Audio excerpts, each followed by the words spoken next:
Hey guys, Havas here, back with another video. Today we're tackling the real bottleneck in Where Winds Meet, Inner Ways. I saw a lot of bad advice out there lately, so in this video I'm gonna set things straight and give you guys the most efficient way to max Inner Ways, directly from a CN server veteran, so you can get to tier 6 in the shortest amount of time. Most of you know that the tips exchange is key, but it can be difficult to understand exactly how the system works at first. There are essentially two types of chests that you can exchange for.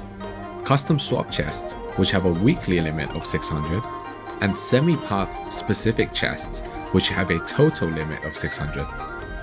Yeah, that's right. Once you buy these out, they will never restock. They are also not as efficient as the custom swap chests for getting the specific Inner Way notes you want. Because, for example, the Bellstrike chests will drop notes for both Bellstrike Splendor and Bellstrike Umbra. So essentially, your goal each week is to open all 600 custom swap chests. However, that's easier said than done. Opening all 600 chests every week can feel like an uphill battle sometimes, which is probably why some people were advising you to push only one Inner Way at a time. Let me tell you this right now. Do not do this. It will significantly hinder your progress. Let me explain. The tips exchange system is like a mini-gacha game within Where Winds Meet. Your goal is not to open as many chests as possible, but rather to convert the notes that you don't need into bookplates, and then convert those bookplates into rolls so you can actually get the notes that you want. Each time you open a chest and pick one for your path, you will randomly get one of 5 types of notes: blue, general purple, path-specific purple, general and path-specific gold. Each one of these are worth a different amount of bookplates when recycled. Blue notes are worth 2, general purple notes are worth 4, path-specific purple notes are worth 5, and general gold are worth 10, and path-specific gold are worth 15. You are way more likely to get blue and purple notes than gold, so every time you roll on the chests, you are more likely to get back less in terms of bookplates value than you actually spend.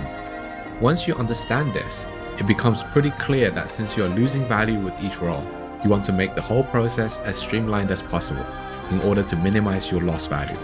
My recommendation is that you lock the 4 Inner Ways that you need, which is usually the gold Inner Way for your build. In my case, I'm using Bellstrike Splendor, so that would be Sword Morph, and then Morale Chant, which is a super strong Inner Way for any build, even for healers. For the remaining 2 slots, pick the best 2 purple Inner Ways for your path. If you want to go a step further, I would also advise that you take the remaining Inner Way for your path to rank 1 at least, so we can convert it every 3 days to complete path challenges. I'll explain in more detail in the path challenge section later. Lastly, if you want to do any amount of farming for upgrade materials, lock Shadow Assault. You want to get it to rank 3 as soon as possible, which is not too difficult as it only requires 60 notes in total, to double your farming speed, as each mob will drop an additional set of loot when assassinated. Okay, so now we know what to lock. How do we get enough bookplates every week to open all the chests?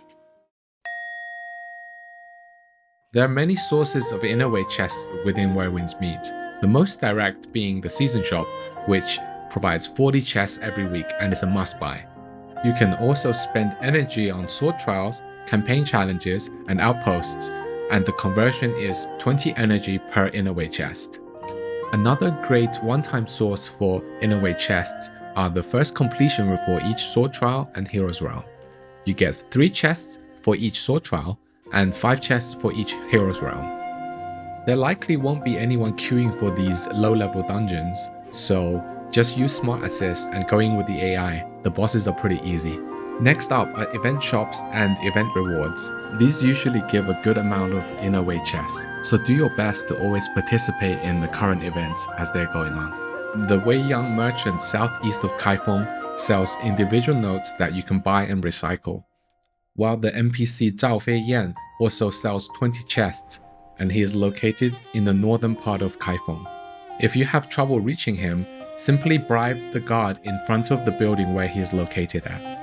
Just to future-proof this video slightly, There are also merchants in the desert area in Hexi as well as Liangzhou, where you can buy specific Inner Way notes with Echo Jade. There is also a secret merchant in Jade Gate Pass. You can find her sitting on a tree in the northwest corner of the map.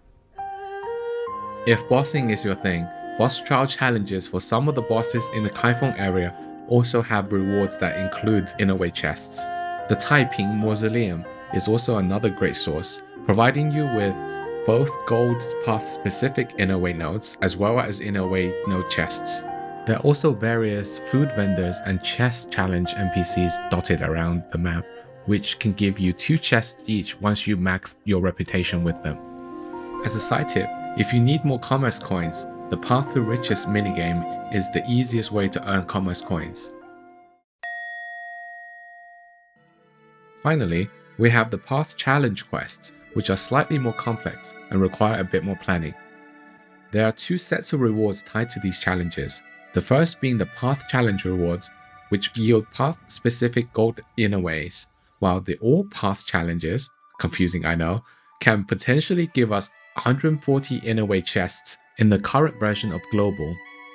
While most of the challenges are pretty easy to complete, such as simply learning all the Inner Ways for your path or equipping a specific armor set, there are a bunch of missions locked behind leveling the 2 martial arts tied to each path, which new players will often struggle to complete due to lack of resources. But don't worry, I'll show you a simple trick to get around that. So every season, we get 1 free reset for each martial art, which refreshes at the beginning of each season. We're going to abuse these free resets to quickly cycle through each of the martial arts, and once that's done, we can level our 2 main martial arts back to max level. If you have already used some of your free resets this season, it's not that big of a deal either, since the resets only cost 100 Echo Jades anyways, and you should have a ton saved up from simply playing through the game. One thing to be aware though, you only get back 80% of the green upgrade materials each time you reset, so if you're running low on these, feel free to check out one of my farming tower guides to quickly farm those materials. There's no daily cap on those, and 10 minutes at each location should be more than enough to gather everything you need. As a side note, at the time of making this video, the current level cap on Global is level 80. If you are watching this guide when the level cap is much higher, the rewards for resetting will be much greater since more quests will be available that are tied to the levels of the martial arts. I recently used this trick on my CN server account, and as you can see, I got a lot more chests by simply cycling through my martial arts, and there are over 200 challenges available instead of just the 80 on Global. At the end of the day, Inner Ways are the foundation of your entire build. It's a marathon, not a sprint, but with the methods explained in this video, you're basically running with a head start. Just to recap, use the exchange, lock the right Inner Ways, and I promise you'll hit rank 6 before the rest of the server even realizes what happened. Thanks for watching, and I'll see you in the next one.